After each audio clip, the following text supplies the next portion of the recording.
अस्सलामु अलैकुम व रहमतुल्लाहि व बरकतुह।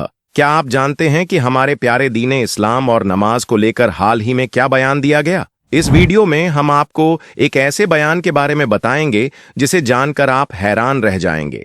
ईद की नमाज, वक्फ की संपत्ति और मस्जिदों के बारे में क्या कुछ कहा गया है। अगर आप इस्लाम के हक और सच्चाई को जानना चाहते हैं तो इस वीडियो को जरूर देखें और इसे अपने भाई बहनों के साथ शेयर करें ताकि यह इल्म हर मुसलमान तक पहुंच सके। इंशाअल्लाह इस वीडियो में आपको बहुत कुछ सीखने को मिलेगा। जैसा कि आप सभी जानते हैं, उत्तर प्रदेश के मुख्यमंत्री योगी आदित्यनाथ ने हमेशा हमारे प्यारे दीने इस्लाम और मुसलमानों के खिलाफ नापाक बयान दिए हैं। जब से उत्तर प्रदेश में योगी हुकूमत का वजूद हुआ है, तब से वह मस्जिदों, मदरसों और मुसलमानों को लेकर कई बार इस तरह के बयान दे चुके हैं जो पूरे उम्मत को असर करते हैं। इसलिए आज का यह वीडियो आपके लिए बहुत ही अहम है। आप इस वीडियो को आखिर तक देखें और इसे अपने भाई बहनों के साथ शेयर करें ताकि इल्म और सही जानकारी हर मुसलमान तक पहुंचे। अब हम बात करते हैं हाल ही में उत्तर प्रदेश के मुख्यमंत्री योगी आदित्यनाथ द्वारा नमाज के बारे में दिए गए बयान के बारे में।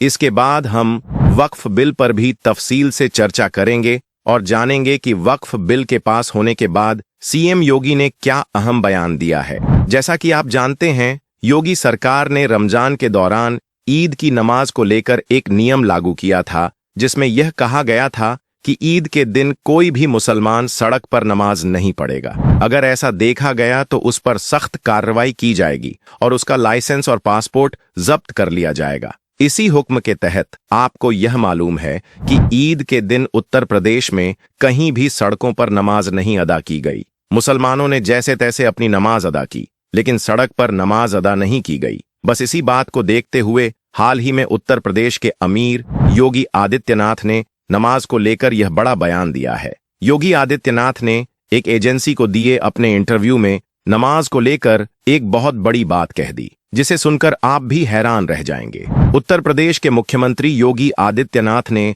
अपने बयान में कहा कि आपने ईद के दिन देखा होगा, उत्तर प्रदेश में कहीं पर भी कोई सड़क पर नमाज अदा करता हुआ दिखाई नहीं दिया। संभव हो पाया है कि सड़कों पर नमाज नहीं होगी।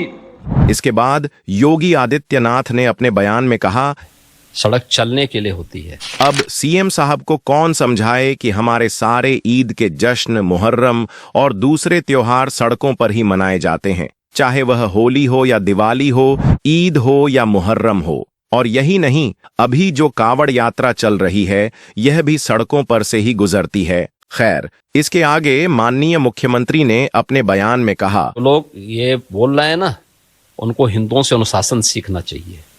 उन्हें महाकुंभ से यह सीखना चाहिए कि कैसे करोड़ों हिंदू महाकुंभ में सलामती से पहुंचे, स्नान किया और किस तरह इबादत के साथ धार्मिक तदबीरों का पालन किया। अब दोस्तों, यह कौन बताए कि महाकुंभ में कितनी बार भगदड़ हुई, कितनी बार आग लगी और कितने बड़े हादसे हुए। अगर महाकुंभ में इतना अनुशासन था तो यह हादसे क्यों हुए? हम आपको बताते हैं कि ये हादसे प्रशासन की नसीहत की कमी और गफलत की वजह से हुए। बड़े बड़े प्रशासनिक अफसर सिर्फ वीआईपी की खिदमत में मशगूल थे। उनकी सिर्फ यही फिक्र थी कि फलां वीआईपी आएंगे, उनकी कदीम का ख्याल कैसे रखा जाएगा और उनकी सुरक्षा किस तरह से हो। लेकिन इस चक्कर में आम श्रद्धालुओं की कोई परवाह नहीं की गई। यही वीआईपी सिस्टम और गफलत की वजह से महाकुंभ में इतने बड़े हादसे हुए, भगदड़ मची और लोगों को जानमाल का नुकसान हुआ। बिल्कुल। अब आप दूसरी तरफ इस्लाम को देखिए। इस्लाम में शांति और भाईचारे की मिसाल दी जाती है। महाकुंभ में हादसों के बाद खुद इनके लोग भी मानते हैं कि हमें हज यात्रा से सीख लेनी चाहिए, जहां लाखों लोग एक साथ होते हैं लेकिन कोई हादसा नहीं होता। यह इस्लाम की खूबसूरती है, क्योंकि यहाँ सभी इंसान बराबर हैं, चाहे वह गरीब हो या अमीर, काला हो या गोरा। इस्लाम में कोई खास और आम का भेद नहीं है। अगर किसी राजा का समय मस्जिद में देर से पहुंचा तो उसे पीछे खड़ा होना पड़ेगा, जबकि उसी मस्जिद में अगर भिखारी पहले पहुंच जाए तो वह राजा से आगे होगा। यही इस्लाम का हकीकत है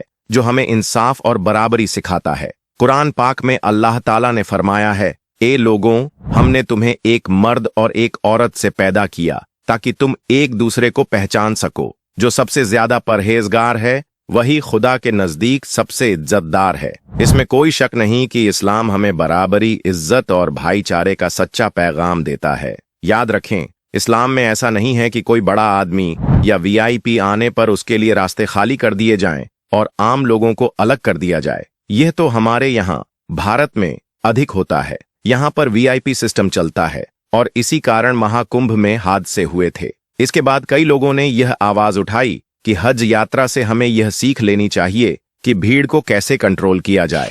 महाकुंभ में वीआईपी सिस्टम को खत्म भी किया गया। अब सीएम योगी आदित्यनाथ कह रहे हैं कि मुसलमानों को महाकुंभ से सीख लेनी चाहिए। इसके बाद उन्होंने यह भी कहा कि यदि मुसलमानों को सुविधाएं चाहिए तो उन्हें अनुशासन का पालन करना होगा। इसके साथ ही सड़क पर नमाज की तुलना कावड़ यात्रा से करते हुए उन्होंने कहा कि कावड़ यात्रा हरिद्वार से गाजियाबाद तक जाती है तो कावड़ यात्री सड़क पर ही चलते हैं। इसके बाद उन्होंने यह भी पूछा, क्या हमने आज तक किसी मुस्लिम जुलूस को रोका है? क्या हमने किसी मुस्लिम जुलूस पर पाबंदी लगाई है? हाँ, हमने यह जरूर कहा है कि ताजियों का साइज थोड़ा कम करें, क्योंकि ऊपर हाई टेंशन तार है जिसके चपेट में आने से बड़ा हादसा होने का खतरा हो सकता है। दोस्तों, आपको बता दें कि हाई टेंशन तार वो तार होते हैं जो बिजली के उच्च वोल्टेज, हाई वोल्टेज को ट्रांसमिट करने के लिए इस्तेमाल किए जाते हैं। इसके साथ ही उन्होंने कावड़ यात्रा में डीजे के साइज को भी कम करने को कहा है। उनका कहना है कि कानून सबके लिए बराबर है। योगी जी ने कहा कि नमाज पढ़ने की जगह मस्जिद या ईदगाह होती है, वहां जाकर ही नमाज पढ़ी जाए। सड़क लोगों के लिए चलने की जगह होती है, इसलिए हम कभी भी किसी हाल में सड़क पर नमाज पढ़ने की अनुमति नहीं दे सकते हैं और ना ही सड़क पर नमाज पढ़ी जाएगी। अब आपको बताते हैं कि उत्तर प्रदेश के मुख्यमंत्री योगी आदित्यनाथ ने वक्फ बिल को लेकर क्या बड़ा बयान दिया है। मुसलमानों की मस्जिदों और मदरसों को लेकर सीएम योगी ने क्या कहा है, जानकर आप भी चौंक जाएंगे। जैसा कि आप सभी को मालूम है, संसद में वक्फ बिल पास हो चुका है, यानी अब भारत में नया कानून बन चुका है। इस बिल में महिलाओं समेत गैर मुस्लिमों को भी शामिल किया गया है। अब इस बिल को लेकर जब सीएम योगी आदित्यनाथ से पूछा गया कि अब यह नया कानून बन गया है तो इसके तहत आप मस्जिदों या मदरसों पर कब्जा कर लेंगे, तो इस पर योगी आदित्यनाथ ने कहा कि पहले वक्फ के नाम पर यह लोग जिस भी जमीन को अपना कह देते थे वह जमीन इनकी हो जाती थी, लेकिन अब यह नहीं चलेगा। अब इस नए कानून के तहत ऐसा नहीं होगा। अब वक्फ के नाम पर किसी भी संपत्ति पर कब्जा नहीं किया जा सकता है। उत्तर प्रदेश के मुख्यमंत्री योगी आदित्यनाथ ने वक्फ संशोधन बिल को आज की जरूरत बताया और अपने बयान में कहा कि अब इस नए कानून से देश का भी भला होगा और गरीब मुसलमानों का भी भला होगा, सीएम योगी ने कहा। उन्होंने वक्फ बिल को लेकर खुलकर बात की। जब उनसे पूछा गया कि अब आप इस कानून के तहत वक्फ की संपत्तियों पर कब्जा कर लेंगे, यानी मस्जिदों और मदरसों को हड़पना शुरू कर देंगे, तो इस आधार को सीएम योगी ने निराधार बताया। उन्होंने कहा कि बीजेपी वक्फ की संपत्तियों पर कब्जा क्यों करेगी, भाजपा मस्जिदों पर कब्जा करके क्या करेगी। इसके आगे योगी आदित्यनाथ ने कहा, मुझे लगता है कि कुछ लोग वक्फ के नाम पर लोगों को गुमराह करने में लगे हुए हैं, वक्फ को लेकर लोगों को गुमराह करने की कोशिश कर रहे हैं। इसके बाद सीएम योगी ने कहा, आज तक बीजेपी ने वक्फ की कितनी संपत्तियों पर कब्जा किया है? दूसरी बात, क्या इन लोगों ने वक्फ के नाम पर आज तक किसी का कल्याण किया है? यानी क्या आज तक इन्होंने वक्फ के नाम पर किसी का भला किया है? आप एक भी नाम मुझे बता दीजिए। अब दोस्तों, सीएम योगी के इस बयान के बारे में आप क्या सोचते हैं? अपनी कीमती राय कमेंट बॉक्स में जरूर लिखें। आपके विचार हमारे लिए बहुत कीमती हैं। वीडियो देखने के लिए आपका शुक्रिया। अगर आपको यह वीडियो पसंद आया हो तो इसे लाइक करें, शेयर करें और सब्सक्राइब करें। अल्लाह ताला आपको अपनी हिफाजत में रखे और आपकी मेहनत को कबूल करे। जज़ाकमुल्लाह खैर।